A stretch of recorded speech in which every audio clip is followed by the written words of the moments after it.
Assalamualaikum warahmatullahi wabarakatuh. Waalaikumsalam warahmatullahi wabarakatuh. Saudara Muslim yang berbahagia, kembali di Bayati Channel bersama kami dan Ustadz Imam. Gimana kabarnya Ustadz pagi ini? Alhamdulillah sehat selalu, Masya Allah. Sebuah kenikmatan yang besar, kita diberikan kesehatan, diberikan keimanan, dan diberikan kemudahan untuk beribadah, yang tentu dengan itu semoga apa yang kita lakukan menjadi kebaikan bagi diri kita di dunia dan di akhirat nanti. Amin. Saat melanjutkan dari kemarin yang kita berbicara masalah qurratu ayun, anak yang baik, anak yang menenteramkan hati, yang mendinginkan hati bagi orang tuanya. Yeah. Maka di dalam surat Al-Isra itu ada waqatar buka Allah tabud. Itu kalau kemudian kita korelasikan dengan bagaimana kita sudah berusaha, sudah berdoa, sudah memberikan sebuah contoh kepada anak-anak, lalu kemudian kita melanjutkan dari usaha itu, dan kemudian anak-anak kita menjadi anak-anak yang qurratu ayun. Itu kira-kira detail ciri-ciri dari qurratu ayun itu dari ayat tadi waqatar buka Allah ta'budin itu bagaimana Ustaz? Baik, terima kasih Ustaz Fauzi. Alhamdulillah, semoga saya dan panjenengan dan seluruh para ayah dan para ibu semua diberi kemudahan oleh Allah untuk menjadi orang tua yang qurratu ayun, Ustaz. Amin, amin. Karena anak yang qurratu ayun tidak akan lahir kecuali dari para orang tua yang qurratu ayun. Kalau ada istilah di Indonesia itu, buah jatuh tidak akan jauh dari pohonnya. Nah ya. Itu gitu. Makanya kan min azwajina wa dzurriyyatina itu. Jadi memang anak itu lahir dari satu komitmen besar ya, dari para orang tua. Jadi menarik sekali tadi apa yang disampaikan oleh Ustadz Fauzi tentang kira-kira apa cirinya. Tapi sebelum saya sepil tentang ciri-ciri daripada anak-anak yang qurratu ayun ya. Jadi itu ada dua istilah Ustaz. Anak dan qurratu ayun itu ada dua istilah ya yang digabung di situ ya. Satu anak, dua qurratu ayun ya. Anak kita tahu adalah anugerah, yang kedua adalah qurratu ayun ya. Qurratu ayun ini adalah tetesan air mata yang dingin yang keluar dari pelupuk mata. Nah, ada kalanya manusia itu keluar dari pelupuk matanya air mata yang hangat. Itu namanya suhnatu ayunin. Itu namanya suhnatu ayun. Itu lawan daripada qurratu ayun. Suhna itu artinya yang hangat. Karena apa? Karena air mata ini itu menetes karena kesedihan dan luka yang mengenai hatinya. Sedih, makanya dia menangis. Ya kan? Terluka. Nah, adapun yang kedua adalah qurratu ayun. Qurrah ya, artinya yang dingin, ayun yaitu mata. Jadi air mata yang dingin. Karena apa? Karena keteduhan dan kesesukan dalam hati ya, kebanggaan dan kesenangan, kebahagiaan yang dirasakan dalam hati sehingga meneteskan air mata yang dingin. Jadi kayaknya sama-sama meneteskan air mata tapi beda tadi. Beda. Suhunya beda. Ada yang dingin, ada yang hangat gitu ya. Oleh karena itu sebagian ulama mengatakan mendefinisikan ya qurratu ayunin ad-dam'u al-barid an-natij 'anil farhi asy-syadid bi amrin ma. Ad-dam'u al-barid yaitu air mata yang dingin, yang sejuk. An-natij yang menetes ya. 'Anil farhi asy-syadid karena luapan kebahagiaan dalam hati yang luar biasa. Bi amrin ma, dengan suatu perkara yang membahagiakan atau membanggakan tertentu. Kadang saya itu kalau pas murid-murid itu penampilan ya, ketika wisuda atau event itu sampai teratak dalam hati sehingga tidak terasa meneteskan air mata. Sama tuh. Bisa jadi itu adalah qurratu ayun. Ya. Dan seorang ulama Al-Hasan Al-Basri beliau mengatakan tidak ada suatu yang lebih bisa meneteskan air mata dingin dari pelupuk kedua orang tua melebihi ketika kedua orang tua melihat ketaatan dan ibadah yang dilakukan oleh anak-anaknya. Luar biasa. Nah, kemudian tadi Ustaz Fauzi sudah sedikit men-spill tentang ciri-ciri daripada anak yang qurratu ayun sebagaimana dalam surah Al-Isra ayat yang ke-23. Wa qadara rabbuka alla ta'budu illa iyyahu wa bil walidaini ihsana. Itu aslinya sudah menjawab, Ustaz. Ya. Itu adalah dua ciri-ciri besar anak yang qurratu ayun. Gitu. Tidak ada seorang anak atau seorang murid yang ingin menjadi qurratu ayun bagi kedua orang tua biologis, karena orang tua ada dua, Ustaz. Orang tua biologis artinya ayah ibu yang melahirkan dia. Kemudian orang tua ideologis. Ya, itu adalah orang tua, yaitu sosok yang seperti seorang tua, seperti orang tua yang memberikan asupan ilmu, ya, dari anak itu nggak tahu apa-apa, nggak bisa baca, itu akhirnya dia bisa baca, nggak punya ilmu, akhirnya dia punya ilmu. Jadi bisa dikatakan orang tua kedua bagi anak-anak. Kalau orang tua biologis adalah orang tua saat di rumah, maka para guru adalah orang tua ideologis saat di sekolah. Atau mungkin lebih ideal itu, orang tua ideologis plus orang tua biologis. Apalagi luar biasa itu, malah double pahalanya. Jadi dari ayat yang ke-23 itu aslinya sudah menjawab, ya. Dua karakter anak yang qurratu ayun. Yang pertama adalah alla ta'budu illa iyyah, ya, janganlah menyembah kecuali kepada Allah Subhanahu wa taala. Ini adalah satu kristal keimanan, ya, satu kristal tauhid, yaitu apa? Mengisahkan Allah Subhanahu wa taala, tidak menyembah kecuali kepada Allah. Nah, ini adalah satu pendidikan yang paling utama, ya, dan hasil pendidikan yang paling utama yang nampak daripada anak adalah apa? Iman dan tauhid mereka. Iya. Ya kan? Bagaimana mereka beribadahnya semata kepada Allah, ya, ikhlas dan tidak menyeleweng, dan bagaimana mereka dilindungi daripada perbuatan syirik. Oleh karena itu apa yang diminta oleh Nabi Ibrahim, apa langkah yang paling pertama yang dilakukan oleh Nabi Ibrahim dalam mewujudkan anak-anak yang qurratu ayun, sebagaimana dalam surat Ibrahim itu kan, wa idz qala Ibrahimu rabbi ij'al hadzal balada amina wajnubni wa baniya an na'budal asnam, ya, dan jauhkanlah aku dan keturunanku, anak-anakku dari penyembahan terhadap berhala. Nah, itu, Ustaz, pendidikan iman dan tauhid, termasuk yang dilakukan oleh Nabi Yakub. Nabi Yakub ketika menjelang beliau meninggal, beliau mengumpulkan anak-anaknya. Iya. Kemudian Nabi Yakub bertanya, "Ma ta'buduna min ba'di, wahai anak-anakku, kira-kira sepeninggal ayah apa yang akan kalian sembah?" Kan gitu. Maka satu persatu mereka menjawab, qalu na'budu ilahaka wa ilaha abaika Ibrahim wa Ishaqa Ibrahim wa Ismail wa Ishaqa ilahu wahida wa nahnu lahu muslimun. Wahai ayah kami, ya, kami akan tetap menjadi anak yang qurratu ayun, dan kami hanya menyembah Tuhanmu, Tuhan bapakmu, ya, yaitu Tuhan yang disembah oleh Nabi Ibrahim, Nabi Ismail, Nabi Ishak, dan kami semua muslim. Nah, ini artinya apa? Sosok anak yang bagus kualitas keislaman dan keimanannya, ini adalah satu modal pertama menjadi anak yang qurratu ayun. Mungkin ada pertanyaan, mungkin antum bertanya, ya, atau mungkin dari ciri pertama ada pertanyaan dari jenengan. Kalau kemudian itu kita jadikan sebuah standar, ya, maka yang menjadi titik balik adalah, ya, kita harus berusaha semaksimal mungkin, dan bagaimana kita upayakan anak itu menjadi qurratu ayun. Lalu langkah-langkahnya itu, kalau kemarin kan kita berbicara definisi, ya, kemudian sekarang kita berbicara tentang ciri-cirinya. Dari ciri-ciri itu apa yang menjadi titik tekan agar kita mempunyai atau mendapatkan dari yang kita inginkan, termasuk qurratu ayun tadi? Baik, ya, tadi maksud saya, kenapa ciri yang pertama harus sebagai mukmin atau muslim yang beriman pada Allah, bertauhid, kan gitu. Karena apa? Ya, karena kalau anak ini tidak mukmin, tidak muslim, ya, apalagi dia murtad, apalagi musyrik, ya, sebaik apapun dia, maka dia nanti akan terpisah dengan orang tuanya.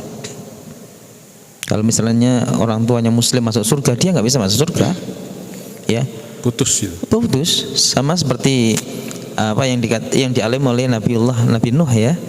Nabi Nuh kan berkata, ya, ya Rabbi inna bani min ahli wa inna wa'adakal haq. Nabi Nuh berkata, ya Allah, sesungguhnya Kan'an itu seburuk apapun dia, mungkin dia kafir tapi dia anakku ya Allah, kan gitu. Namanya naluri seorang ayah ya. Tapi apa jawab Allah Subhanahu wa taala? Ya Nuhu innahu laisa min ahli. Wahai Nuh, ketahui Kan'an karena dia tumbuh tidak dalam keimanan, dia adalah seorang yang kafir, ya, menolak iman, maka laisa min ahlik, dia bukan keluargamu yang sejati. Innahu amalun ghairu soleh, dia adalah anak yang tidak soleh. Langsung tegas sekali jawaban Allah ya. Berarti untuk menjadikan dia keluarga kita di dunia dan di surga, harus maka beriman. kemudian iman, tauhid tetap harus dijaga. Benar. Bagaimana antara orang tua sama anak itu benar-benar beriman. Ya, satu channel, Tad. Satu channel. Satu channel. Satu frekuensi ya, satu channel. Jadi itu termasuk dalam surat Tur Ustaz, ayat 24, nanti bisa jenengan cek ya, tentang janji Allah, yaitu apa? Orang tua ya yang imannya diikuti oleh anak-anaknya, yang berhasil mendidik anak-anaknya dengan keimanan, sehingga keimanan orang tuanya diikuti oleh anak-anaknya, nanti Allah akan susulkan ya anak-anak ini dengan orang tuanya. Allah akan kumpulkan mereka dengan orang tuanya. Walladzina amanu, dan orang-orang yang beriman, orang tua yang beriman, wattaba'athum dzurriyyatuhum biimanin, dan diikuti keimanan para orang tua tersebut dengan anak-anak mereka, alhaqna bihim dzurriyyatuhum, kami akan susulkan ya anak-anak tersebut dengan orang tuanya Di surga. di surga. Subhanallah. Oleh karena itu ya, bagaimana ya anak yang baik akan memberikan syafaatnya, di antara manfaat punya anak yang qurratu ayun yang paling tinggi Ustaz, paling tinggi itu adalah bagaimana nanti di akhirat anak ini memberikan syafaat kepada orang tua. Orang tuanya. Dan bagaimana anak itu akan memberikan syafaat kepada orang tuanya kalau anaknya sendiri di neraka? Tidak mungkin. Bagaimana anak ini akan memberikan syafaat kepada orang tua kalau anaknya ini musyrik? Kan gitu ya. Nah, makanya Allah katakan apa? Wa may yusyrik billah, dan siapapun yang berbuat syirik pada Allah, faqad harramallahu 'alaihi jannah, maka Allah haramkan bagi dia surga. Selain ciri-ciri dari ketauhidan yang bagus, keimanan yang bagus, mungkin ada ciri-ciri lain dari? Ada. Tapi ini yang paling primer Ustaz. Ini ibaratkan fondasinya lah kan gitu ya. Nah, ini fondasinya. Nah, termasuk apa yang dilakukan oleh Nabi Muhammad, Nabi kita ya, menurut para sahabat ya. Di antaranya sahabat Abdullah bin Abbas ya, sepupu Nabi sallallahu alaihi wasallam sendiri, beliau mengatakan apa? Kunna nata'allamal imana qabla al-Qur'an. Kami ini dulu kecil diajari Nabi iman dulu. Diajari akidah dulu, iman dulu, sebelum akhirnya nanti kami diajari iman, diajari Al-Quran oleh Nabi Muhammad sallallahu alaihi wasallam. Jadi memperkuat fondasi iman terhadap para anak-anak ini sangat penting, apalagi di alam apa ya sekarang ini yang sangat besar sekali godaan keimanannya Ustaz. Nah, itu ciri yang pertama Ustaz. Ya. Ciri yang kedua disebut dalam ayat yang sama, wabil walidaini ihsana, dan bagaimana terhadap kedua orang tua bisa memberikan perlakuan yang ihsan. Ihsan itu artinya apa Ustaz? Yang baik. Yang baik ya. Secara sederhana. Jadi kalau rating Ustaz, ihsan itu ya kan ada khair kan juga bagus ya. Hasan ya. Yang terbaik itu adalah ihsan. Nilai terbaik adalah ihsan. Ya. Makanya dalam agama kita itu kan ada 3 tingkatan Ustaz. Islam, iman, ihsan. Ihsan. Ya.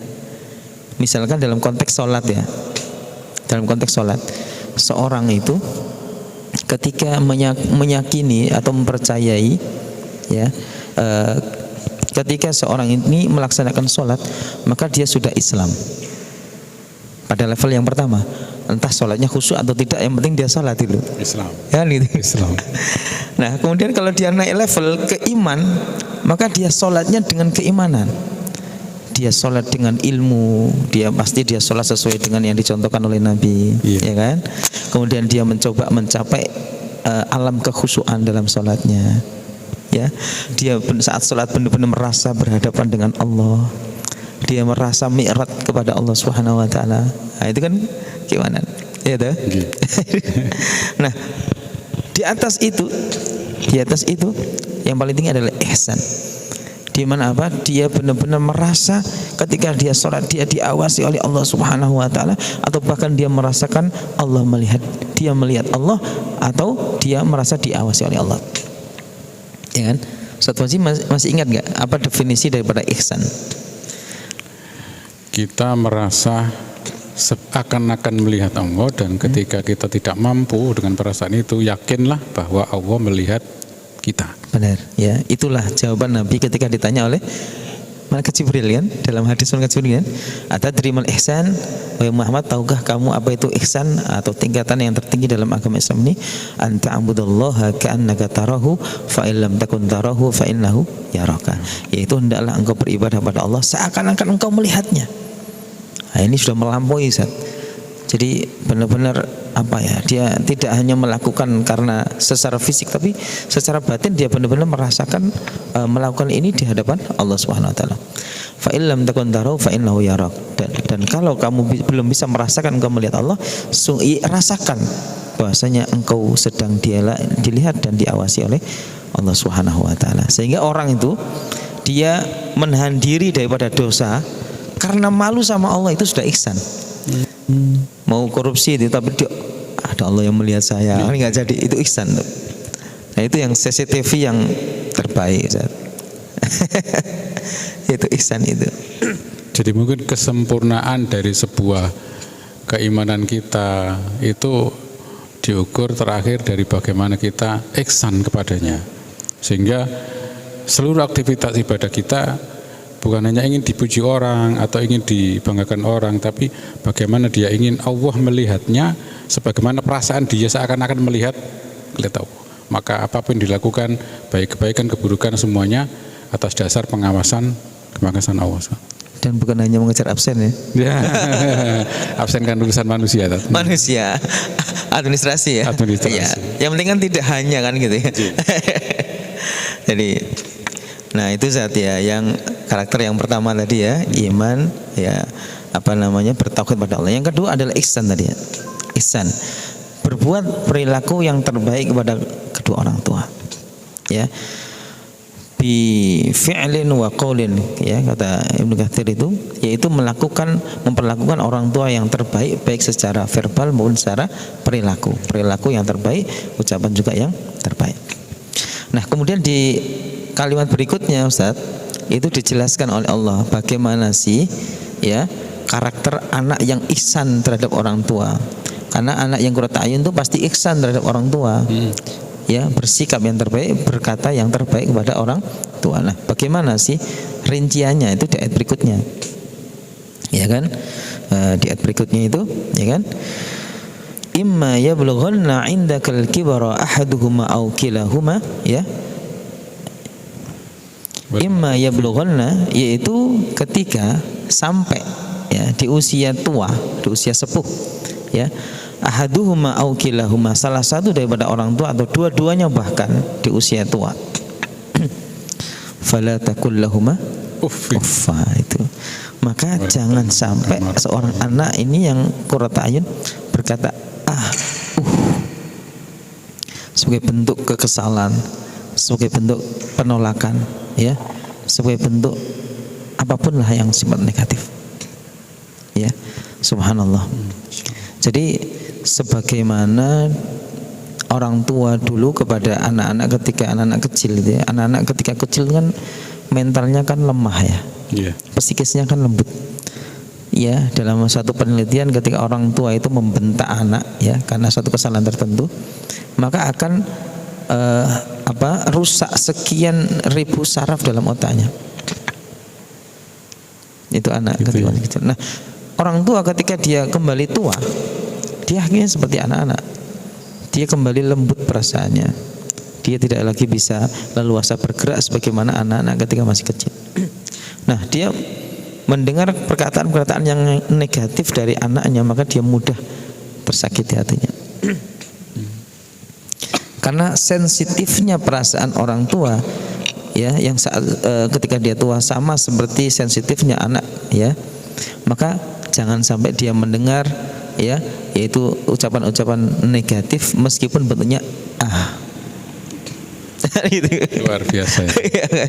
Ya, luar biasa itu. Dan awak tahu persis itulah yang dibutuhkan oleh bayi, anak kecil yang masih rapuh itu dan orang tua. Sehingga kalimatnya di sana memberikan sebuah stressing bahwa perbuatan kita, action kita kepada orang tua itu bukan ke orang tua ketika masih kuat, tapi orang tua masih sudah posisi lemah. Yang itu butuh sekali action dari seorang anak. Subhanallah. Makanya ketika anak-anak kecil itu anak-anak menjadi ujian bagi orang tua. Bagaimana orang tua bisa sabar, menyayangi, melayani, merawat, mengasuh. Nah, ketika anak-anak sudah tumbuh besar, orang tua kebalikan menjadi semakin tua, maka kebalikan. Orang tua menjadi ujian bagi para anak-anaknya. Gitu, Zat. Mestinya logikanya bisa, Zat. Soalnya apa? Dulu orang tua cuma 2 orang, apalagi ada yang single parent, ya kan? Dia mengasuh 5-6 anak itu bisa. Nah, anaknya sudah besar, jumlahnya 6 misalkan ya. Masa ngasuh anak orang tuanya 1 atau 2 nggak bisa. Logikanya kan gitu. Tapi ternyata fakta di lapangan ujian kan berat sekali itu. Iya. Gitu ya. Karena itu ya. Indahnya Allah memberikan suatu pendidikan kepada kita, baik orang tua ketika mengasuh anak ingin menjadi qurratu ayun, atau sebaliknya ketika anak menghadapi orang tua yang kemudian di sana butuh ihsan kepada orang tua. Dan itulah sungguhnya level keimanan kita yang terbaik kepada Allah Subhanahu wa taala. Gitu tadi. Baik, Masya Allah. Masih ada berikutnya, Ustaz. Masih dalam ayat yang sama itu. Iya. Ya. Wala tanharhuma. Ya. Selain jangan berkata itu kan belum berkata negatif kan, belum apa ya istilahnya, belum ada satu serangan lah. Nah, ada lagi yang lebih buruk, wala tanharhuma, jangan menghardik orang tua. Ini lebih keras. Lebih lagi ya. Ya, jangan menghardik gitu ya. Waduh, saja nggak boleh, apalagi menghardik. Jangan menghardiknya. Ya, jangan menghardik, harus sabar. Memang tadi saya bilang bahasanya ketika anak kecil itu menjadi ujian bagi orang tuanya, ketika anak itu besar maka orang tua menjadi ujian bagi anak-anaknya. Maka namanya masalah pasti ada, Ustaz. Iya. Namanya anak kecil pasti yang membuat kita kesel ada. Orang tua pun juga demikian, ketika tua ada saja yang dia lakukan. Iya kan? Betul. Maka bagaimana anak ini harus benar-benar sabar. Ya, punya rem cakram untuk jangan sampai kemudian karena kesalahan yang dilakukan orang tua dia kemudian mudah menghardik orang tua. Dia harus lapang dada, harus sabar, ya.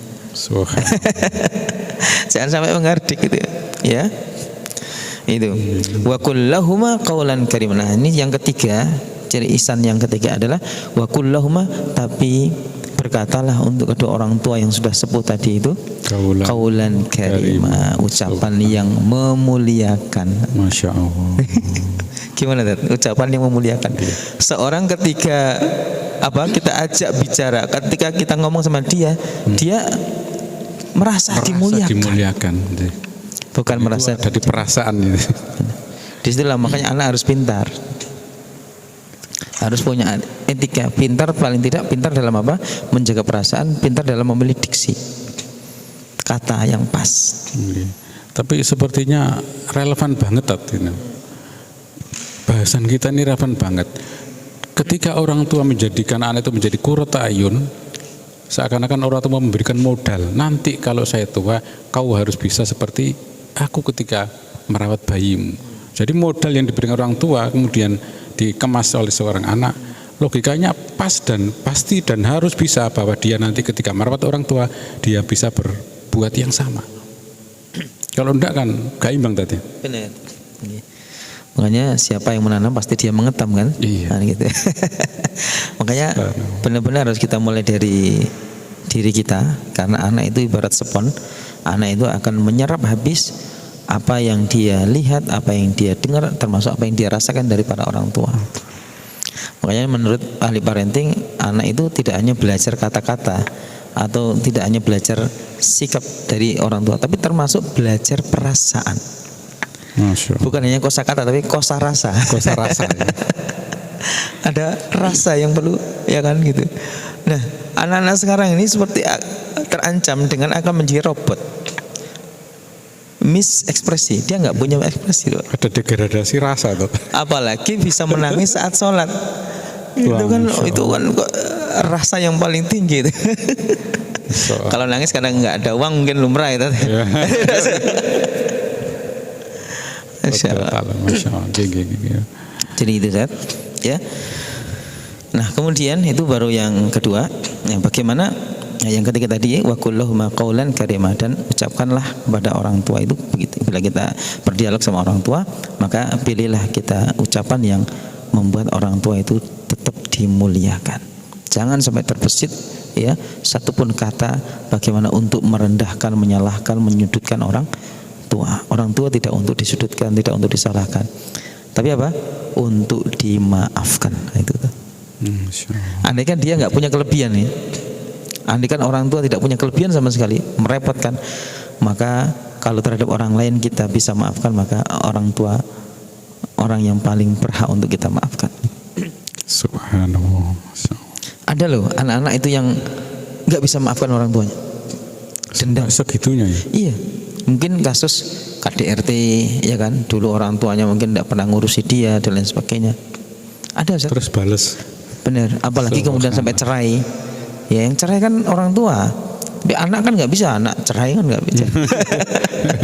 Iya kan? Okay. Maka termasuk cerai pun itu Islam kan indah ya. Amsikuhunna bima'ruf au farriquhunna bima'ruf.